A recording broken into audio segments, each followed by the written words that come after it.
ଦୁଇଟା ପାଠ ଝିଲିର କିଛି ପଳେଇଲା ଦିନେଶ ବାଦଲ ଅଛି ଆରେ ସ୍କ୍ରିନ୍ କରିବ ନା କମେଡିଆନ୍ ଲେ ସେ ଝିଅଟା ନେଇ ଗଲା ଗୋଟେ ତ ସେ ଝିଅଟା ନେଇଗଲା ଏଇଟା କାହାର ଏଇଟା କାହାର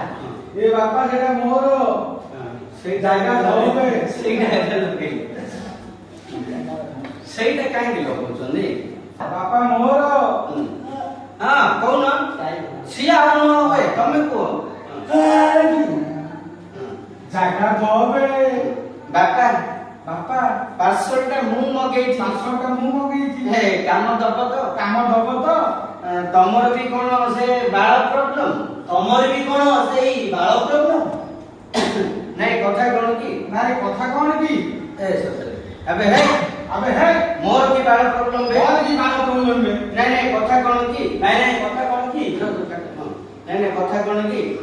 ନାଇଁ ନାଇଁ କଥା କଣ କି ଏଇ ଆଡ୍ରେସ ରେ ଏବେ ଗୋଟେ ମ୍ୟାଡାମ ପାର୍ସଲଟେ ନେଲେ ସେଇ ଆଡ୍ରେସ ରେ ଗୋଟେ ମ୍ୟାଡାମ ପାର୍ସଲଟା ନେଲେ ତାଙ୍କର ବାଳ ପ୍ରୋବ୍ଲେମ ତାଙ୍କର ବାଳ ପ୍ରୋବ୍ଲେମ ଆଉ ମୁଁ ଭାବିଲି ତମର ବି ସେଇ ପ୍ରୋବ୍ଲେମ ଥିବ ମୁଁ ଭାବିଥିଲି ତମର ବି ସେଇ ପ୍ରୋବ୍ଲେମ ଥିବ ହେ ତାର ଖାଲି ଉଠୁଛି ତାର ଖାଲି ଉଠୁଛି ହେ ଏ ବାପା ତାର ଖାଲି ଉଠୁଛି ମୋର ଉଠୁନି ତାର ପ୍ରୋବ୍ଲେମ ଗୋଟେ ମୋର ପ୍ରୋବ୍ଲେମ ଆଉ ଗୋଟେ ହେ ହେ ହଁ ଯା ଏ ବାପା ତାର ଖାଲି ଉଠୁଛି ମୋର ଖାଲି ମୋର ଉଠୁନି କଥା କଣ କି କଥା କଣ କି ମୁଁ ଏ ଗାଁର ସରପଞ୍ଚ ଏ ସରପଞ୍ଚ ହେଇଥିବା ଯୋଉ ବାପା 5 ଖଣ୍ଡ ପଞ୍ଚାୟତର ରାଜନୀତିଟା ମୋ ପାଖରେ ରହିଛି କଥା କଣ କି ବାପା ୱାର୍ଡ ମେମ୍ବର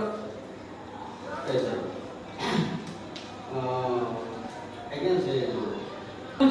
ତହସିଲ ବୁଲୁଛି କେତେ ମିଶୁଛି ତାର ଠିକଣା ନାହିଁ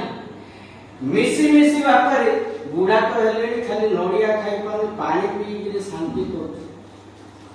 ସେଇଥିପାଇଁ ଭାବିଲି ବାପା ଟିଭିରେ ଦେଖିଥିଲି 50 ଗ୍ରାମ ଅଛି 10 ଗ୍ରାମ ପିଇଦେଲେ 7 ଦିନ ଯାଏ ଉଠିବ ଖାଲି